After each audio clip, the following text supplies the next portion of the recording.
everyone. We are back with more Rumcast. We are, of course, the podcast that talks all things rum related with the people who shape it. I am John Gulla. He is Will Hookinga, and we have a wonderful episode lined up for you today. But, of course, before that, Will, tell me what's going on in your corner of the rum world lately. Hey, John, I am good. I am getting ready to rush off and get my bags packed because we're recording this on a Thursday. Tomorrow is Friday.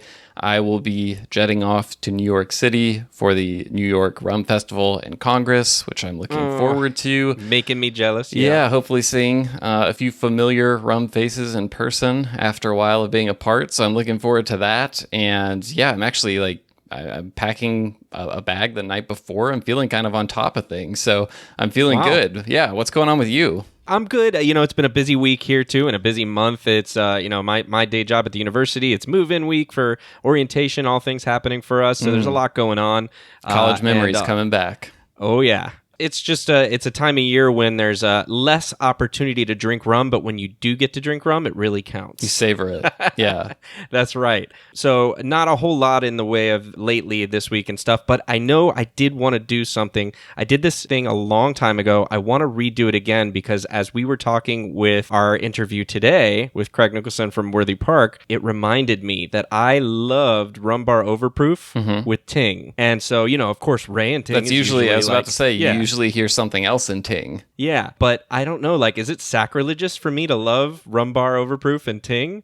I don't think so. Because I really loved it when I did it in the comparison. I don't know if this is the Ting challenge or whatever that some people I've seen online have done between Ray and Ting and then Rum Bar Overproof and then Rumfire. Yeah. Yeah. And so that's always a fun exercise, but I want to go back to that because it's been a while since I've done it. And so you got to do it at least once a year or maybe once a month during the summer, just to be sure you still know. I'll tell you what, after this busy week, I'm ready to do it. So this weekend seems like the prime time to do it. So I'm definitely looking forward to that. And we'll see if Rum Bar Overproof reigns supreme still. Right. If it still has the crown. Yeah. I love it. And I'm really excited. You mentioned we talked to Craig Nicholson for this interview. Craig is the new quality control manager and senior blender at Worthy Park. And he's only been in that position for a couple of months. So it was really cool to kind of get a different perspective. Listeners may remember that we had Zan Kong from Worthy Park on the podcast previously. And as I note during the interview, it hit me while we were in the middle of talking to Craig. This is the first time we have talked to two individuals who work at the same distillery or brand, which is kind of a cool milestone, I feel like. Yeah. And, if you had asked me at the beginning of the podcast who the first brand we'd interview someone twice for, Worthy Park would be on the short list of predictions I probably would have had. So I feel like, it was a fitting progression and a cool moment. So to provide a little bit of background for listeners. So it's cool to talk to Craig because he's on the ground floor, doing production things at Worthy Park. So he, from the jump offers a different perspective, but he also, Worthy Park is not his first rodeo in the rum business, specifically the Jamaican rum business, because we mentioned in the interview, he previously worked at National Rums of Jamaica, and we referenced some of the different distilleries associated with National Rums of Jamaica. And I know this can be kind of confusing at first, if you're just kind of getting to know Jamaican rum. Maybe you've heard of some of these distilleries, but you're like, what's National Rums of Jamaica? What's Long Pond? What's Clarendon? How are these all related? So I wanted to clear that up in advance of the interview. So when you hear National Rums of Jamaica, that entity operates both the Long Pond distillery and the Clarendon distillery. And then on top of that, National Rums of Jamaica, there's three entities that own 1/3 each of the company. So 1/3 of it is owned, is state-owned by Jamaica. 1/3 of it is owned by Demerara Distillers Limited from Guyana, which, we reference often. And the other third is owned by Maison Ferrand, the owners of Plantation Rum. So that's just kind of I feel like you throw out one National Rums of Jamaica or Long Pond, and then people are kind of confused as to what's the distillery, what's the brand. So I wanted to clear that up a little bit. But basically all that is to say, Craig has worked in several distilleries in Jamaica, including Long Pond, including Clarendon. So he's gotten a window into all the different ways these distilleries work. And it's really cool to have the opportunity to talk to someone with that technical background and get, you know, their perspective, their insight on Jamaican rum, because so often we don't get that side of things when we talk to brands. So I think this is a really cool interview for those purposes, and I'm looking forward to people hearing it. And at the same time, it was interesting because, like you mentioned, he's so new to Worthy Park right now. He has that long history of Jamaican rum and being involved with it, but now is at a completely new setting with Worthy Park. And so it was fun to talk to him and get his almost like first impressions here in a way of Worthy Park, with his background being what it is. So I thought that was a unique aspect to this interview, and Craig was a fun guy, and I loved his commitment level to the rapid fire. Oh, absolutely. Was fun. Yeah, I don't want to spoil it, but I mean, we went into that segment saying, you know, Zan really set the bar high, and Craig came in and matched it, so that was cool. Yeah. And also, you know, on top of that, now it's just a good time to talk to Worthy Park anyway, because they have some new stuff going on, some new releases that have just been making their way into various markets around the world, and some, you know, interesting kind of like things in development behind the scenes that Craig talks about a little bit. So spoiler alert. Yeah, no spoilers, but I think, you know, if you are someone who enjoys Jamaican rum, enjoys Worthy Park, and if you're listening to this podcast, like, who doesn't? Come on, you know, you'll enjoy this. So I'm looking forward to people hearing it and getting to know Craig a little bit more. So let's jump right in.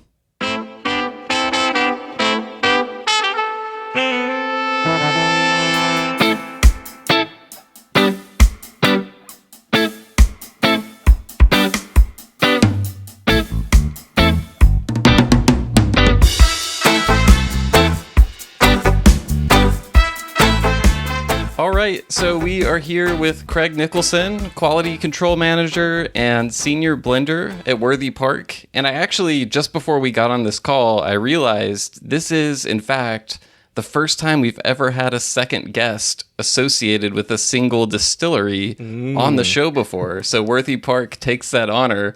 And actually, it was Zan Kong from Worthy Park that we had on earlier.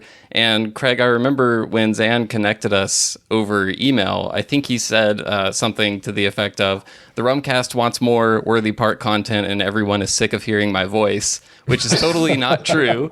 But having said that, we are really excited, though, to get kind of a totally different perspective on Worthy Park and Jamaican rum more broadly, especially since you've kind of just arrived at Worthy Park. I think you've been there for around 4 months now. Is that correct? Actually, no. This is just my 2 months. 2 months. Wow. Okay, so even fresher. Yes. So, first of all, welcome to the show. But second, how are you feeling now 2 months in? Do you still feel kind of like the new guy, or do you kind of feel like you've gotten into a groove? How has that been going for you?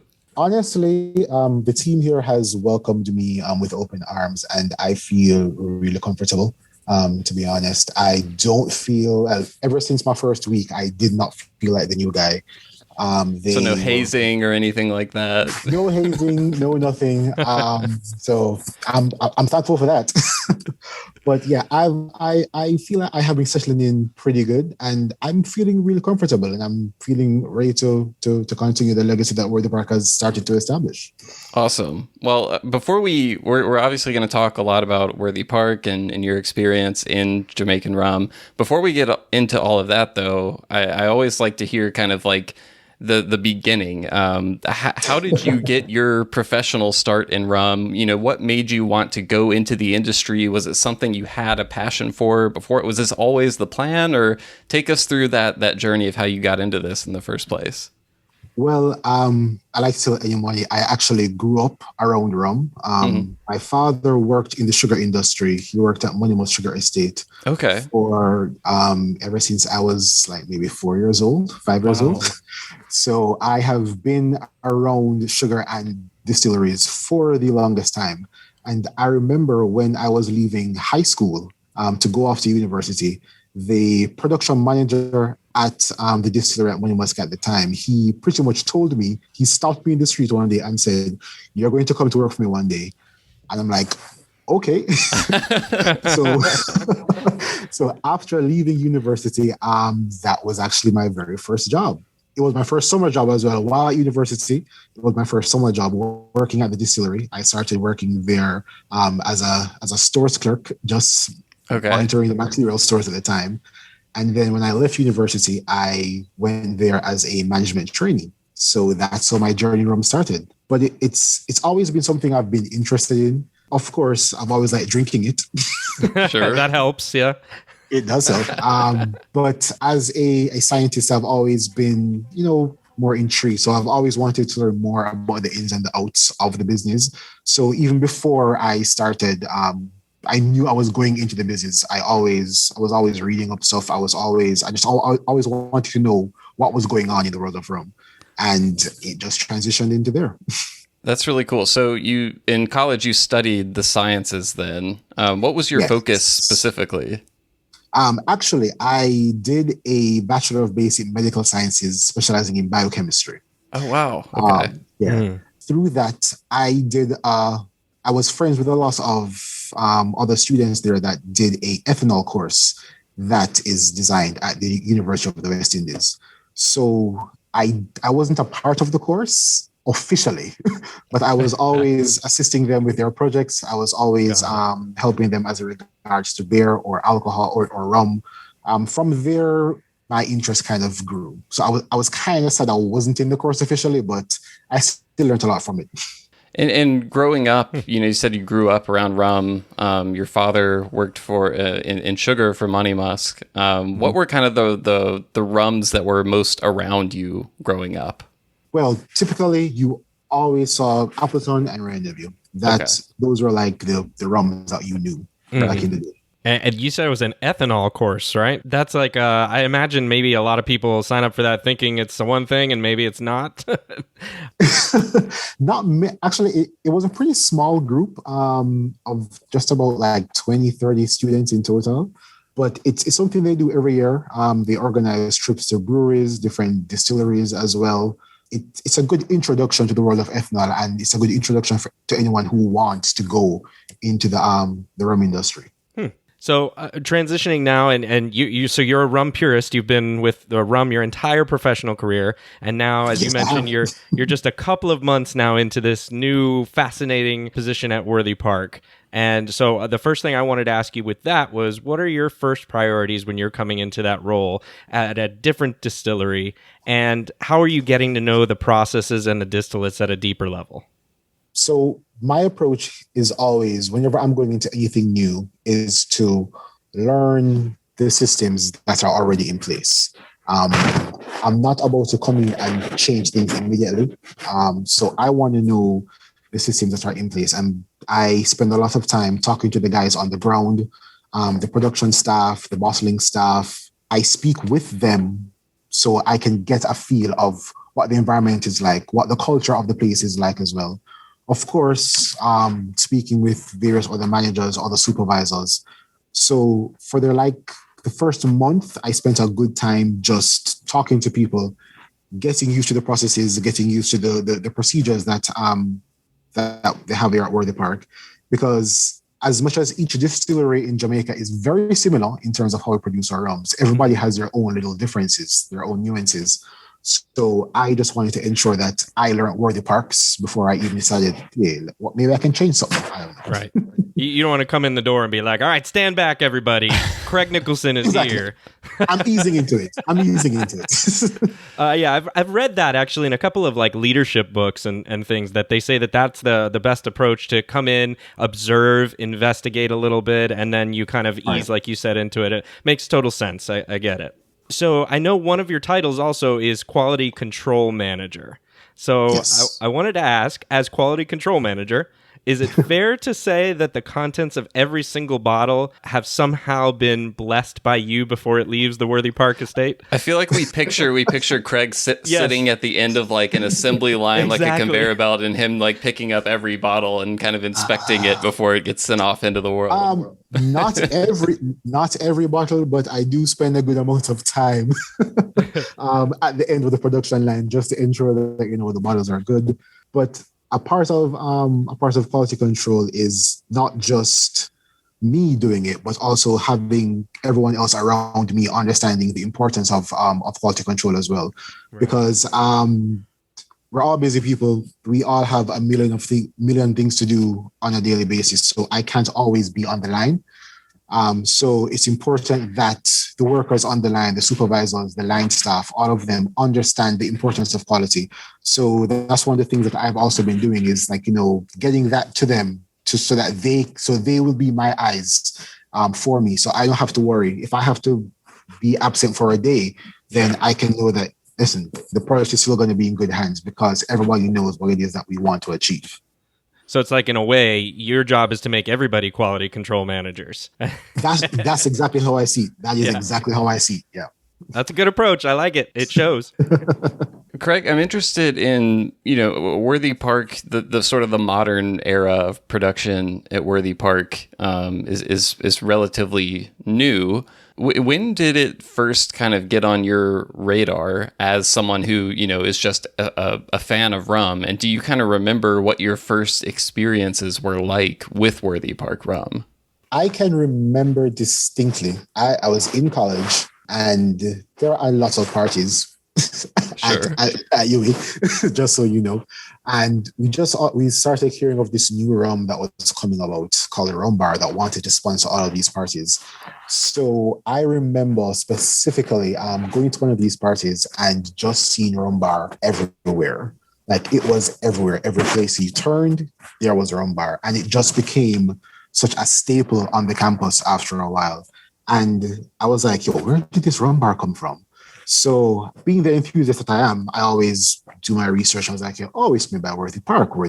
I only knew Worthy Park as a sugar factory back then. Right. And I was like, oh, they've started making rum. So Worthy Park has basically been on my radar ever since they launched the Rum Bar Overproof rum, and I've been following all the releases since then. Yeah, that's fascinating, especially because you discover this new brand, and then it's part of this estate that's had a presence for so long, from the sugar and also the history of rum in previous eras. So you were previously at National Rums of Jamaica. You've had experience at Clarendon, at Long Pond. I think the facility at Innswood as well. That is right. So you were involved in distilleries that have been active much longer than Worthy Park during this kind of modern era that we're talking about. I'm curious so far, what are kind of the biggest differences between working at a place that has only been actively distilling since around 2004 versus places with practices that have been, you talked about coming in and wanting to get to know the systems and stuff. I'm interested in just if those are since they don't go back as far necessarily as some of the older distilleries, are things a little more, I don't want to say work in progress because, people there know what they're doing, but what is the kind of the difference between that? The main difference that I've seen is just the traditional types of, for example, processes like fermentation. So, for example, at Long Pond is still using fermentation practices that they have been using since inception for over 200 years. Yeah. So they're still carrying that through. Of course, there is a more modern flair to it because, we have to move it with the times. You have to move with technology. So that's the main difference. But Worthy Park, the operations at Worthy Park, as I said before, the operations across all the distilleries there are fairly similar. Fermentation practices are pretty similar. How you deal with each ferment might be slightly different. Everybody has their own little way of doing their thing. But the overall processes are very familiar. So it didn't take me too long to understand the process here at Worthy Park. And in terms of the difference between a Long Pond and a Worthy Park, it really is just like traditional differences. Worthy Park is new, so they use a lot more newer practices. Long Pond still maintains their traditional methods because that is the rum that Long Pond is known to make. I feel like I recall hearing that there's a decent amount of like automation and things like that incorporated into distillation at Worthy Park. Is that correct? Am I remembering that right? That is correct. So it's the first time for me seeing an automated pot still because I'm used to pot stills being very manual. But the automation overall is not new because I had experience running the column still at Clarendon Distillers, which is also automated. Okay. So the general principles apply. You set your controls, you know what it is that you want to take off. So you try to maintain those controls, basically. Yeah. And with you also doing the blending at Worthy Park now, I know the previous places had both pot and column still, whereas Worthy Park is solely pot still. Are there challenges or advantages to you as a blender working with just pot still? Does it present a different kind of way to put it together?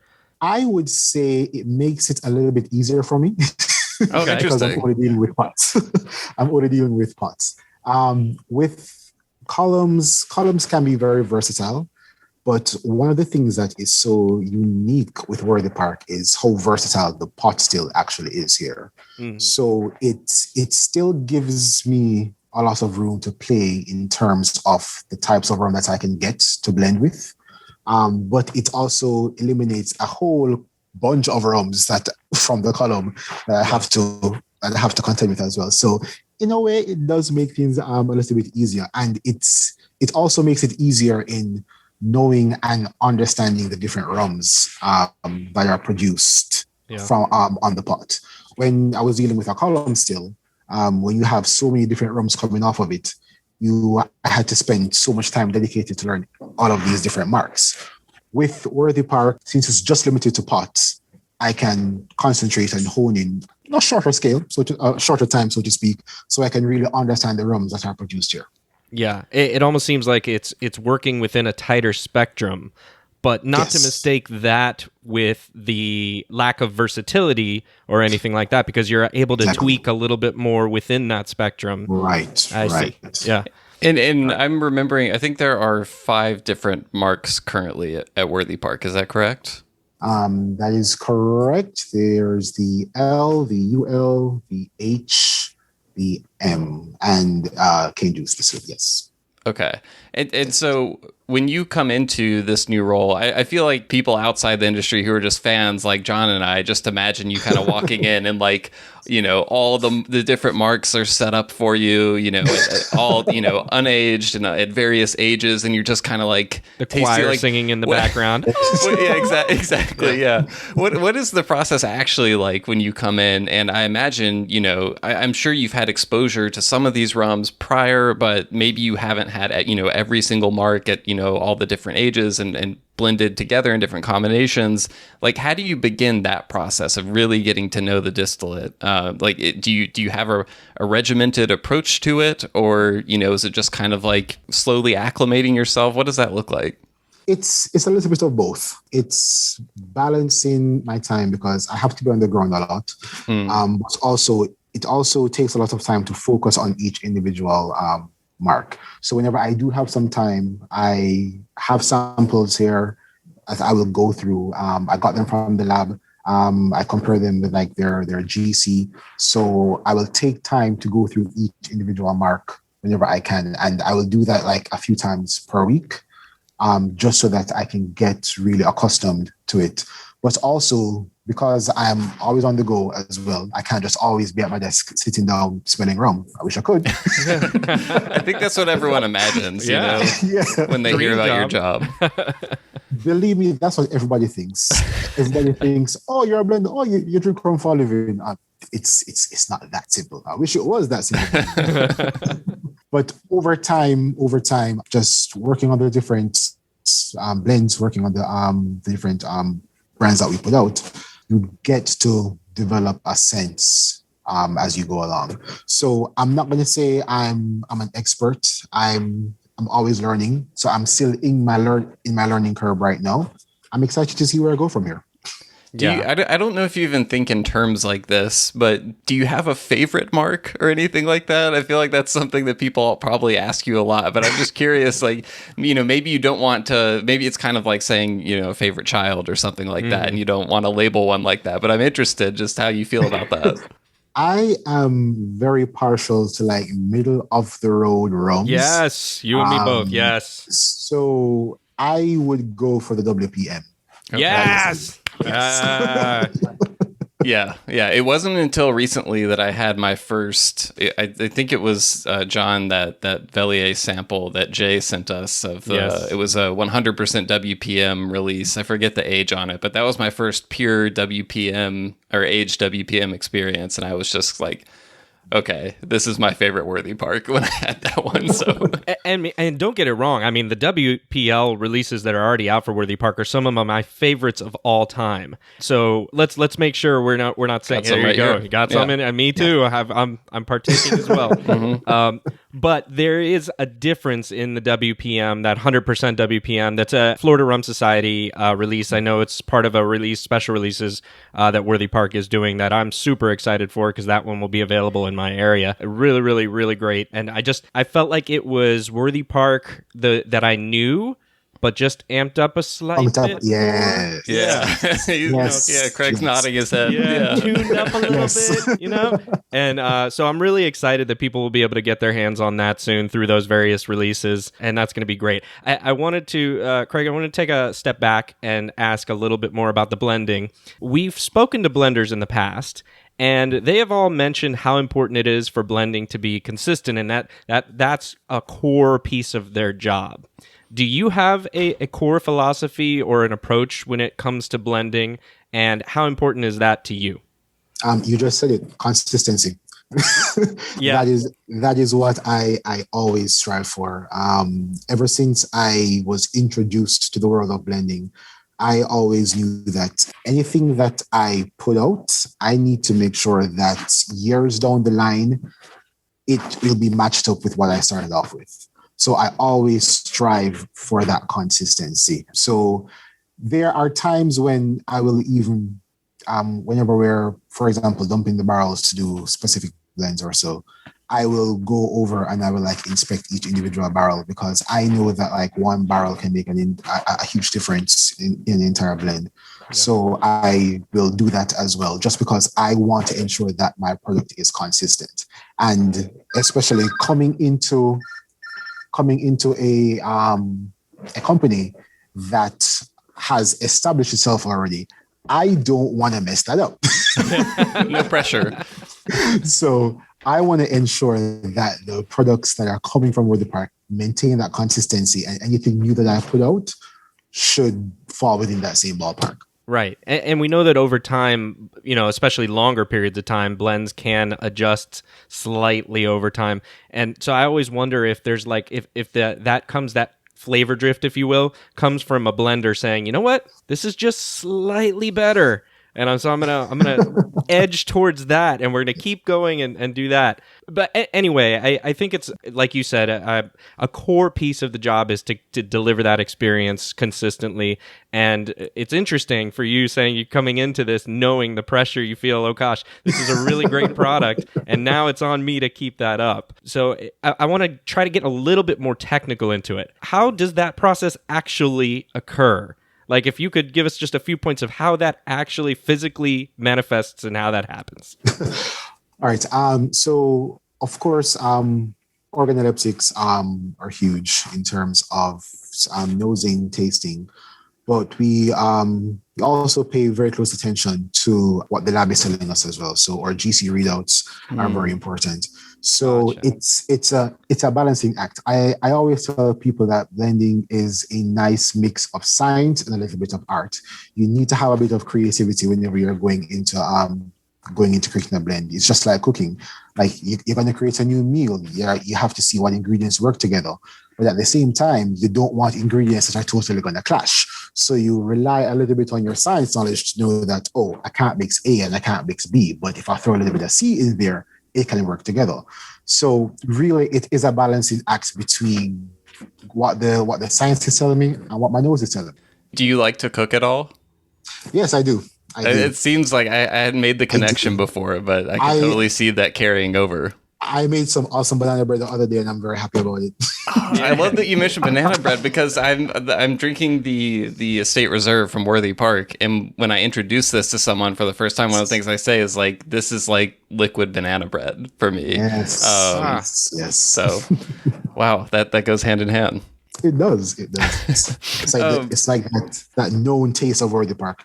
Yeah, absolutely. So, speaking to some of the challenges as a blender, one of the things that I always like to talk to blenders about is sort of that balancing act between what the market is asking you for and what you think is great. And I remember when we had Zan on the podcast, he talked about telling the production team that they were planning to do a 2-year-old cask strength WPE with Velier, and he specifically said everyone kind of looked at him like he was crazy about doing that as a release. So how do you think about aiming for what you think is great versus also needing to make sure you're pointing toward what the market is telling you it wants? I go off of I follow lots of rum blogs, rum pages on social media, everything. So I read a lot. I see a lot of people are commenting on Facebook posts, everything. Uh-huh. So I soak all of that in.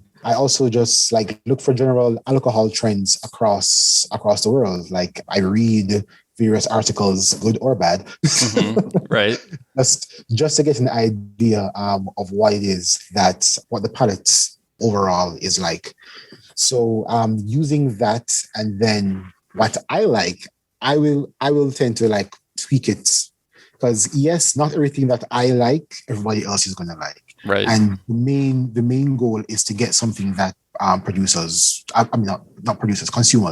mm-hmm. the consumers really want. And what happens is that each location or each country or each area has different tastes. Mm-hmm. So, for example, I know, just based on experience so far, the Worthy Park 109, it's loved abroad. Definitely. I mean, it's one of my favorite rums, I will admit, but I may be one of the few Jamaicans that will say that because the Jamaican palate is totally different. Right. compared to an overseas palate. So depending on that as well, you also have to look at what market you're going into. So I know I'm not going to push a really harsh, if I'm going to put out a new white rum, for example, I'm not going to push a really harsh, strong, overpouring white rum in one market, but I know that if I put that in Jamaica, they're going to love that because Jamaica is a white rum market. It's expectations. Yeah. Exactly. So it's balancing what I want with what the consumers want. Right. Yeah. I think there's always kind of that dance between wanting to know, what people are looking for, but people don't always know exactly what they're looking for, or they don't always have the words to describe it. I'm speaking for myself in those terms too. I think it's like that. I actually don't even know if this is a real quote, but people always bring it up in these situations. The Henry Ford quote of if I'd listened to what people want, they would have said, give me a faster horse or whatever. So, it's listening, but also still have, putting your own creative vision and things into it. So, Craig, you mentioned the 109 and you beat me too. Yes. I was just about to come to this in the questioning. So I know there's 2 new releases from Worthy Park, the 109, as you mentioned, and then the Select. And I think both of those have made pretty big splashes in the rum world lately. So I know, obviously, you were just walking into things, as we mentioned, but how excited are you all in expanding your lineup with those? And what have you been hearing? You mentioned the European market. What have you been hearing at a large, scale about those 2 releases? All right. So far, I will say that the feedback has been pretty positive from my end. As I said, I absolutely adore the 109. And the Select is right up there. I remember I actually got a bottle and I brought it around some friends. And I think in half hour it was done. Yeah, session rum. It's the best feedback. According to Ian Burrell, it's a session rum. That is the best feedback. That is true.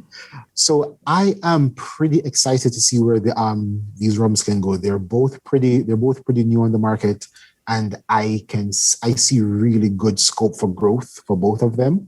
And I just feel like anything new. What I love about Worthy Park is that we've created such a buzz around our products because we are known for our quality products. So when a new product is released, people really want to know. People are amped up for it, and I just really want to continue that trend. I want people to know that Worthy Park is coming out with, let's say, a new 15-year-old, or they have a 20-year-old coming down the line. Really get people amped up. But the feedback for the 109 and the select has been remarkable so far, and I'm very happy about it.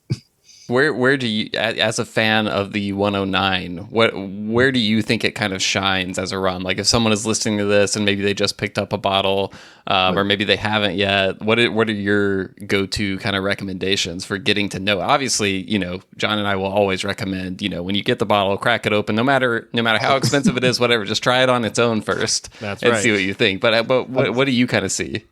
It really is a good mixer. It is an awesome mixer. So that is where it shines. I'm a rum purist. I like drinking rum by itself. I like drinking rum neat or on the rocks, no matter what type of rum, from a white rum, come all the way down. Yes. but the Worthy Park 109 definitely is a excellent mixer for various cocktails. I actually have a friend. She does like various cocktail mixes that she sells on the market. Oh, cool. Small scale. And I introduced her, I made her taste some, and she's like, she's going to be looking at doing some stuff with this. Yeah. So because of just how well it took on to anything that she was trying. Well, I'm looking forward to getting my hands on some. I know it should be around me soon, so I'm gonna keep an eye out for it. You will enjoy it. Yeah.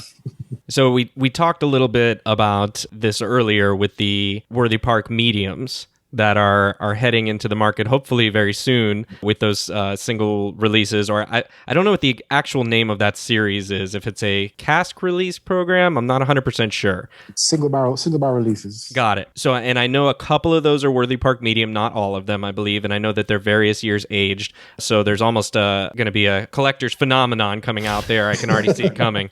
But we mentioned that Worthy Park Light has been the mark that has been by far what's been released on the market up to now for the most part. Right. And so I know Worthy Park Medium is roughly double the ester count of the Worthy Park Light, but still not what most would consider to be a high ester rum either, right? As we mentioned, kind of the middle of the road there with, I think it's around 120 to 239 grams per hectoliter. That's why they call it medium. Exactly. It's in the name. I just wanted to ask you a little bit more about how you would characterize the difference in the Worthy Park medium mark, nose, the palate, the overall experience for those who probably haven't had a chance to try that yet, but are very familiar with the Worthy Park Light. All right. So as I think you actually said it perfectly earlier, where it's like the light, but it's pumped up. It's pumped up a few notches. So you still get that traditional, that signature Worthy Park, those fruity undertones, but you get that additional punch of sweetness coming through from the additional esters that are in there. So it I think anybody who enjoys Worthy Park is going to enjoy it. Like generally, they're going to feel like they're getting some extra. Yeah. John mentioned, high ester rum just then, and I think anytime the topic of high ester rum comes up, rum enthusiasts are always so interested in the production of that rum. I think there's a lot of, confusion or sometimes like myth making around how those sorts of rums are made. I know at National Rums of Jamaica, they're using dunder, they're using muck pits, they're using what they call high ester charges in the production of that rum.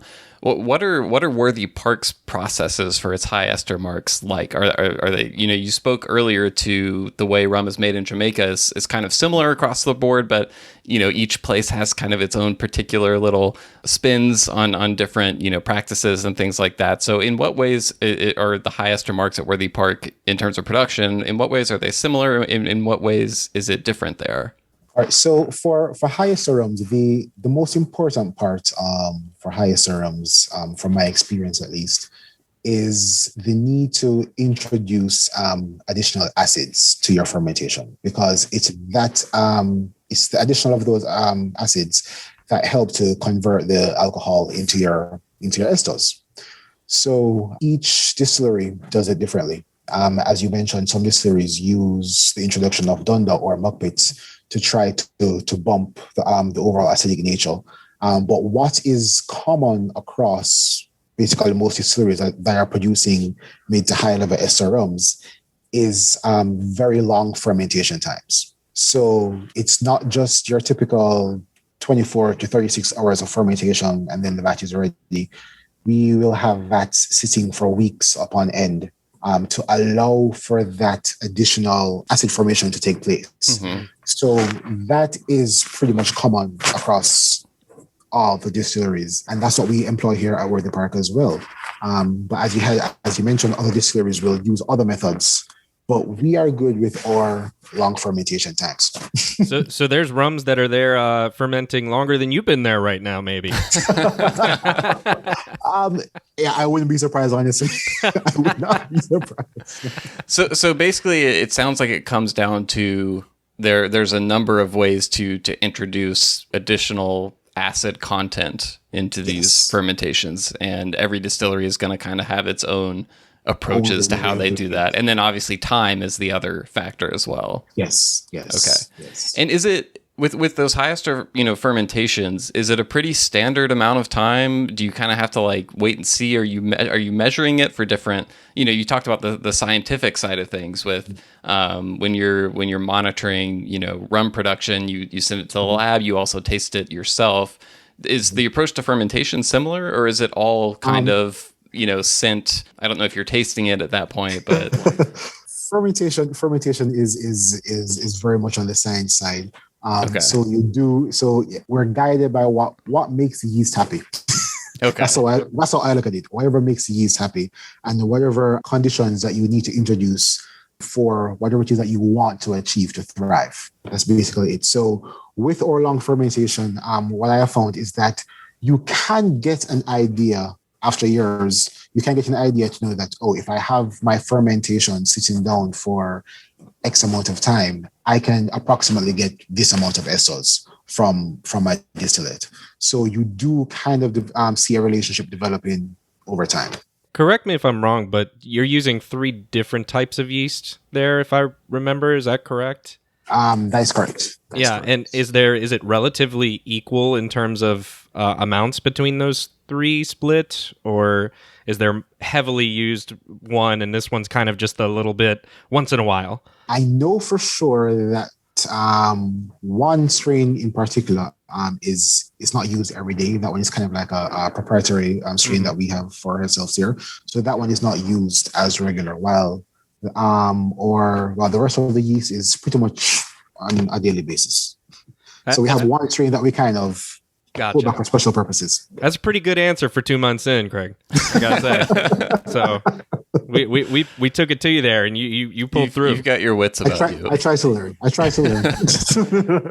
So one of the things that I love about Jamaican rum and tasting rum from various distilleries across the country is the country has like when you have a Jamaican rum, it has that Jamaican rum kind of signature to it. But at the same time, the different rums from different distilleries have their own signature. Having a Worthy Park rum there's a marked difference between that and having something from Hampton, for example, or from Long Pond or Clarendon. So from your perspective, obviously you've gotten to know some of these distilleries at a level that most consumers never will.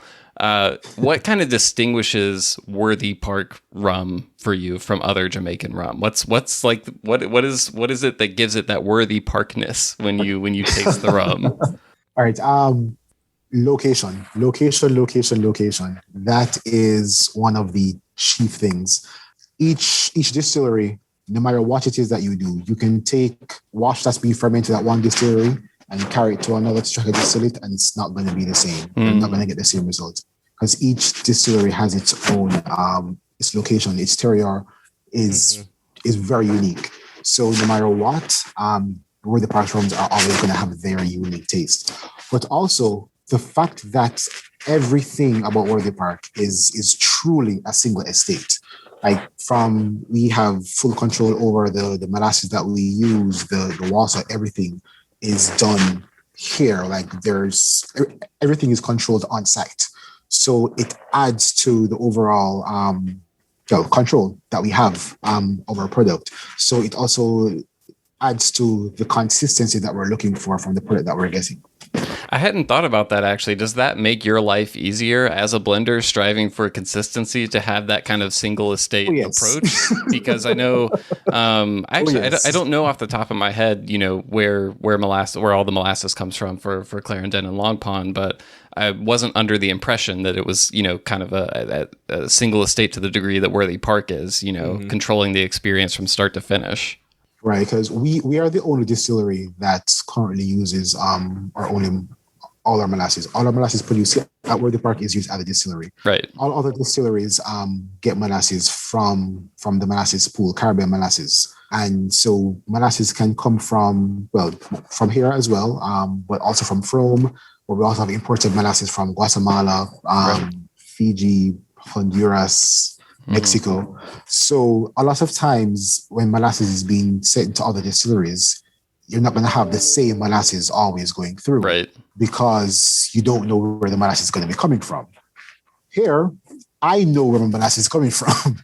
So, and each molasses is different. Like the sugar content is going to be different. Yep. The ash content is going to be different. So, the pH plays a role in your fermentation, how you're going to treat your ferments, stuff like that. So, knowing what I have to work with is awesome. And it does make it easier because it also means that I get a better level of consistency of the product that I'm going to be getting from the molasses. Right. Yeah. So with Worthy Park being, as we talked about, a young distillery in the modern age, but very well known in name, it seems like, and I think you also mentioned this earlier, the first steps with Worthy Park were really to put out a great product and show that the quality is there and you're being competitive with other Jamaicans and other premium rums around the world. And I think it's safe to say at this point that Worthy Park has accomplished that. So what do you think is now shifting into the biggest opportunity for the Worthy Park distillery and rums moving forward? I think that what makes us unique is the versatility in the products that we are able to put out. And we're not just tied down, for example, to one set rum. Say like we are only going to produce Worthy Park Gold or Select, or we're only going to produce Rum Bar Overproof Rum. We have the opportunity and the chance to really broaden our horizons and give out so many different types of rums for so many different types of markets and different consumers. So I think that is where the strength of Worthy Park lies in terms of moving forward in the future and what it is that we can put out. We have the versatility. We have the team here that is equipped to do it, and we are ready to do it. And speaking of versatility, actually, one of the things I have looked on from afar here in my sad Miami home as I see all of these special cask releases, finished releases in the European market available. Damn Marsala, Quattro Vans, and yes, all of these amazing Oloroso and all these ones that I'm like, oh my God, I need those in my life, and why are they not available here? Is there any plans for you all to expand upon that a little bit or continue those special cask releases and maybe get some over to here? By the way, before you answer, I will say I know that we don't make it easy on you getting rum into the certainly States. Don't. So we can't put all the blame on or any of the blame on Worthy Park. What I will say is that there is always room for growth, and we are always looking to grow in markets. I will leave it at that. We are always looking to grow in different markets. So just be on the lookout. This market needs growth, Craig. We need some growth. Believe me. We are well aware, and we want to give you good rum. We want to give you good rum. You're going to get it. Don't worry. You're going to get some good rum. You're going to get some good rum. I'll say that.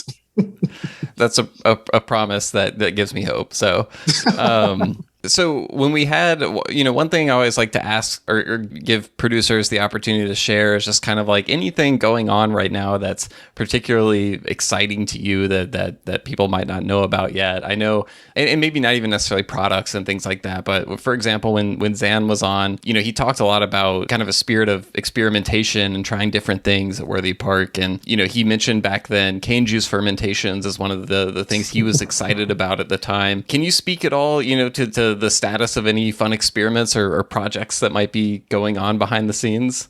It's actually funny you mentioned the cane juice distillate, because I was actually just having a conversation with Zan maybe a week ago or so. Okay.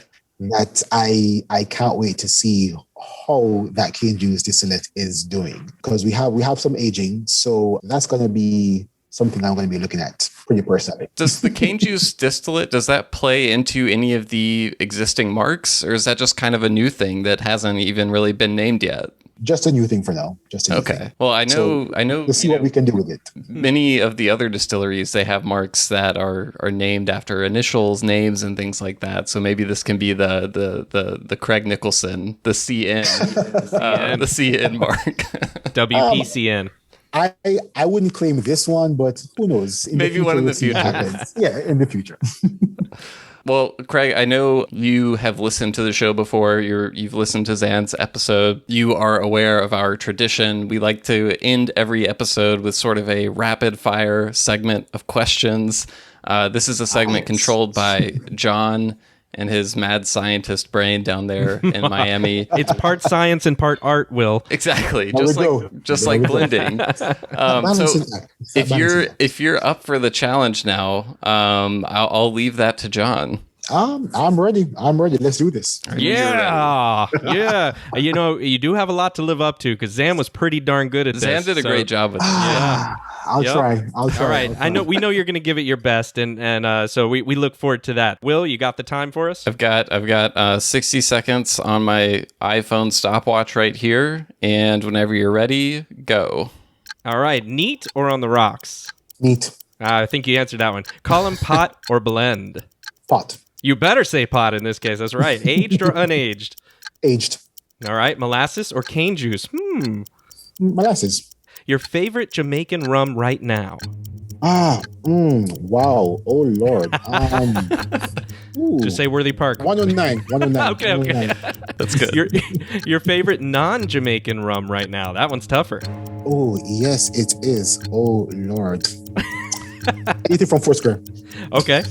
The Worthy Always Park a good answer. That is, yeah. The Worthy Park 109 had a different name originally, which we will not utter here for fear of nasty lawyers coming to get us in our sleep. But can you confirm or deny that Worthy Park once considered naming the 109 Cannon Dust instead? I can neither confirm or deny. Okay. What dessert goes best with a glass of Worthy Park neat? Oh, banana bread. All right. Yeah, banana bread. Classic. Yes. Yeah, that makes sense. Are you, in fact, related to Jack Nicholson? I wish I was. Can we do a quick thing? All right, I want to say, I want the proof, and you tell me you can't handle the proof. Ready? I want the proof, Craig. You can't handle the proof. There yes! it is. Exactly. Fully committed to that. All right. Perfect. Right. That's time, by the way. We went a little over, but I knew we had to get to you can't handle the proof. How could we pass that up? Awesome. Well done, sir. Well done. Yeah, well done. I think you lived up to Zan there. Zan set a high bar, but I think you lived up to it there. So, I appreciate that. Craig, this has been great. I think there's so much to be excited about right now with Worthy Park. Consumers across the world have already gotten to experience so much great rum from Worthy Park, but as we've heard today, there's so much more to come in the coming years, and your fingerprints will be on it. So I think people will be excited about that. And also, I hope everyone who's out there on those Facebook message boards and everything like that, I know people can get a little nasty on those things. So I hope that you took note. Craig is he's the people making this stuff are keeping an eye out there. So so just think about that. The next time you're gonna get a hot take off on Ministry of Rum Facebook board or something like that. Just keep in mind. Well, Craig, this has been great. Before we go, anything else to share? I know we just kind of touched on, exciting things at Worthy Park, but anything we didn't get to or missed during our hour together? No, I think we pretty much covered everything. I just want to thank you all for giving me the opportunity. I always say I'm a young guy trying to make some moves in the rum industry, and just looking to make my mark. And I also want to give a shout out to Maggie. Yes, Maggie Campbell. Mm-hmm. Yes, she was one that actually got me introduced to Zan in a way. Wow. So yes. So she's just everywhere. So shout out to she is making connections. Maggie was the one who mentioned to me. She was like, "You guys have to get Craig Nicholson on the podcast sometime." There we go. I didn't even know that. Yeah, that's how this all started. So I always love hearing how we talk so much about how rum is a global spirit, and it truly is. It's made all over the world, but at the same time, it's kind of like a small world. When you talk to people in it, people know each other. People, a lot of the time, in my experience, speak very highly. There's a lot of respect. That may not be universal, but it's always really cool to see that. Great rum makers admiring each other. So that's great. The Rum family. The Rum family, exactly. Yes. That's the best way to put it. Well, thanks again, Craig. We really appreciate it. Thanks for having me. Thank you. And we'll have to at some point. I know I'm getting myself to Worthy Park. When travel is a little easier. So hopefully I'll get to have some rum with you and Zan and the whole crew. We're looking Pick me forward up to it, along man. the way. Yeah. I'll pick you. Yeah, I'll stop in Miami and then we'll go from there.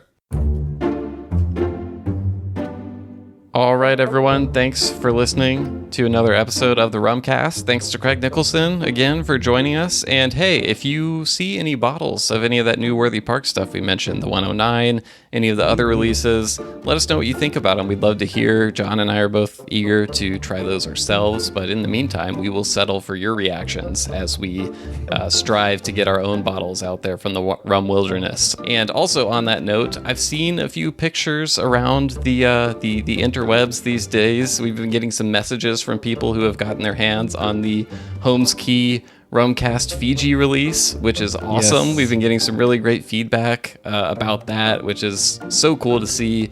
And so if you've picked up a bottle of that, again, let us know. You can send us an email, host@rumcast.com, or you can find us on social media. John, what are our accounts again? On social media, we are at the Rumcast on either Facebook and or Instagram, and we love seeing those pictures like Will mentioned. Definitely send more of those, especially the mixed drinks. So I've seen a couple now, and I've seen a lot of people say that they've reserved like half their bottle for sipping and then half their bottle for their mixed drink creations. Yeah. So I'm hoping to see a little bit more of what people are doing with it so then I can try that myself. Unfortunately, I consider myself a creative person, Will, but when it comes to drinks and mixology, not so much. I think So it's just laziness. I think you're hiding. You're using ineptitude as and self-deprecation as an excuse to hide your own laziness. You found me out, Will. Oh, I'm like a So, disappointed dad right now. yeah. But we do want to see all of your creations, and we do want to hear from you all in who else we need to talk to, what Yes. other subjects we need to cover in the rum world. Let us know, and thank you so much for listening. We appreciate it, and we love it, and we love you guys, and we love talking about rum so much that we just want to keep doing it. So thank you all for the feedback. Thank Please you. continue to give that feedback, and we will see you next time. Talk to you then.